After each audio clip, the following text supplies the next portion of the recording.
It's 60 degrees today in the middle of February in Connecticut, and I couldn't be happier because today's every car guy's favorite day, new car day.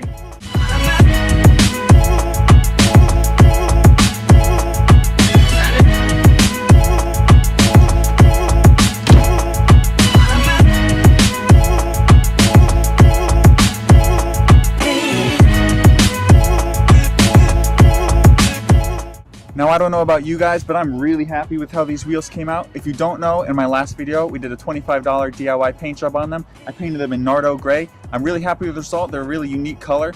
If you missed that and you do want to see it, I'll put the link to the video in the description below.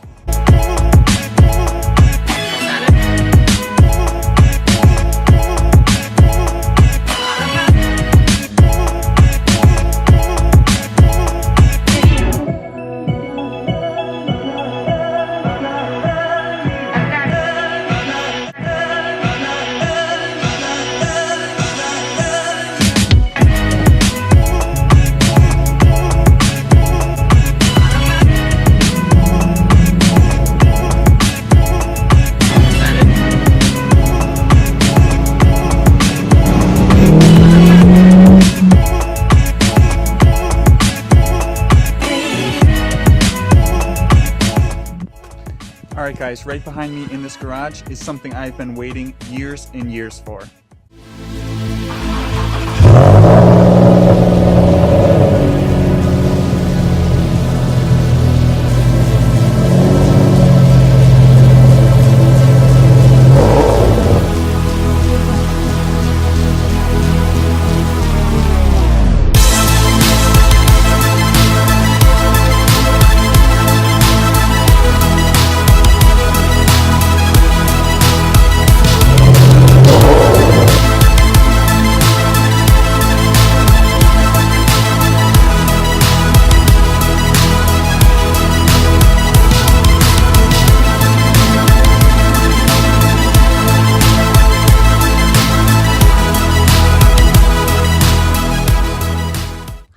Here it is, guys. This is my new to me 1992 Mitsubishi 3000 GT.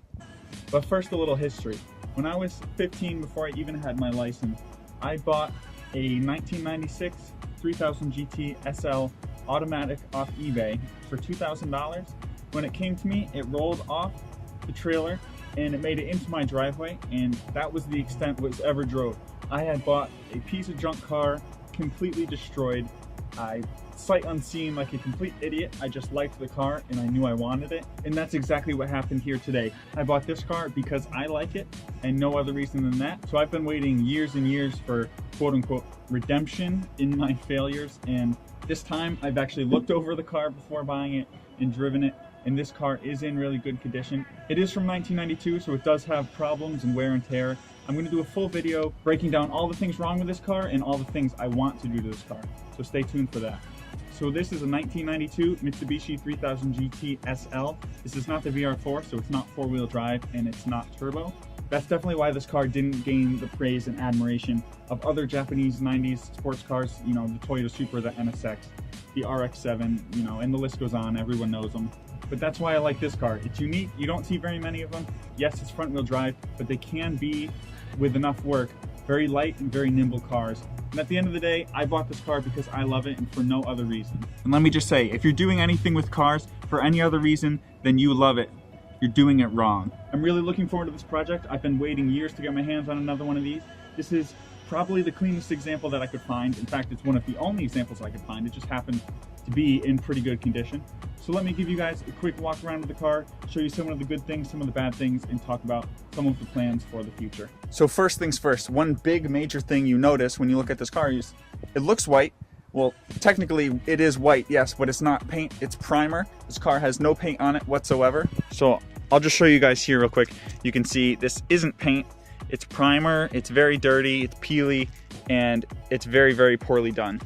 So that is the main thing I'm going to be doing to this car. I'm going to be painting this car completely by myself, DIY. I'm going to be taking you guys along the ride with me. I've never done this before, but I'm fairly confident I can do it well, and it's something I've always wanted to try and do. And if you want to try and do something, just do it. Don't wait around, don't think, ignore everybody else and just do it, and that's what I'm doing here. The next big thing you'll notice is that this car doesn't have a front bumper. That's actually a fairly hard part to find in good condition used for a decent price, but that's going to be a while, but it is going to be something we're going to have to do before we paint the car. Let me show you the inside now. You'll notice right away that this interior is actually in really good condition for a car from 1992.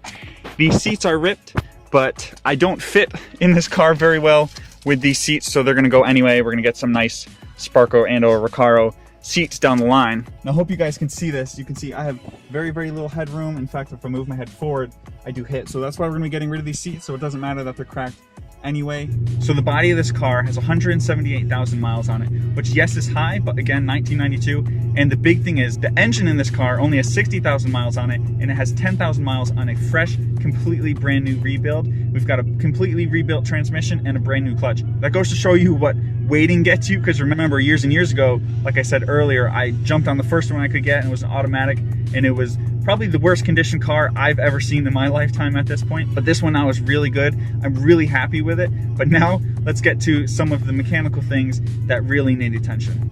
Those that don't know, the 3000 GTs were way ahead of their time technology. The VR4s, they had their four-wheel steering, they had active aero in the front and in the back. The front lip moved with certain speeds, and so did the rear deck spoiler.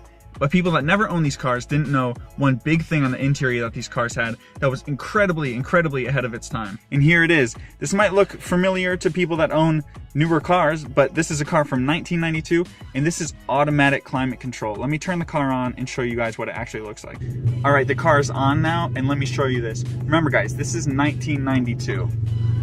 Look at that, electronic, focus here, an electronic climate control system, and everything works in this car. That's the unbelievable part. Not only was it ahead of its time, it still holds up and it's still working 100%. Now I know what you guys are thinking. How could this car possibly be just cosmetic things that need repairs? And you're right, it's not. But the things that are wrong with it, which I'm going to show you here in just a second, are not expensive fixes at all. I'm going to do them myself, and they're going to be really quick and simple. I probably shouldn't say quick and simple because I don't want to jinx myself, and anyone who's ever worked on a car knows that if you think something is going to be quick and simple, it most definitely will not be. So the big question, what is wrong with this car? And well, it's suspension. The big problem with this car is suspension pieces.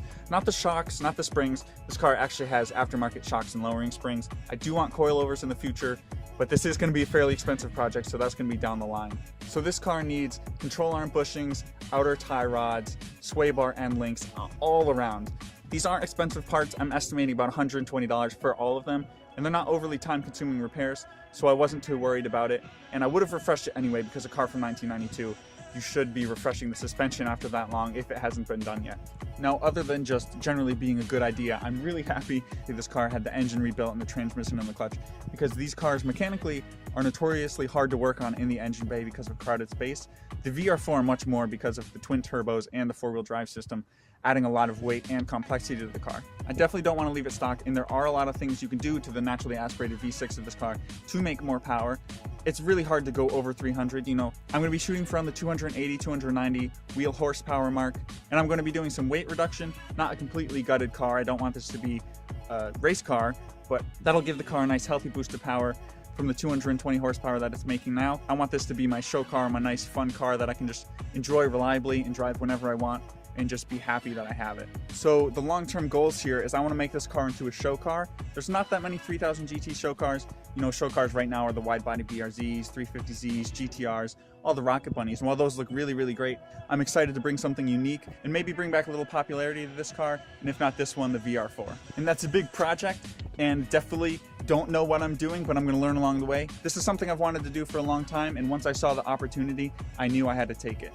Whether this goes good, this goes bad, or it completely crashes and burns, I promise in the end, some way or another, this car will look exactly how I've always dreamed it. I'm really excited to learn a lot along the way and be able to say that I brought this car back to life completely on my own, and that the end result is mine. This is an expensive project. It's gonna be a long one, so hang in there. The updates on this are gonna be fairly slow. The suspension parts are already on the way, so hopefully I can make a video on replacing all those parts in the next few weeks. If you guys want to stay up to date on this project, make sure you subscribe and hit that notification bell. Thank you again for tuning in, and I'll see you guys in the next one. Thank you so much for watching. I'm really excited for this project. I can't believe I finally have another 3000 GT, and I'm excited to take you guys along with me while we turn this car into a show car completely DIY.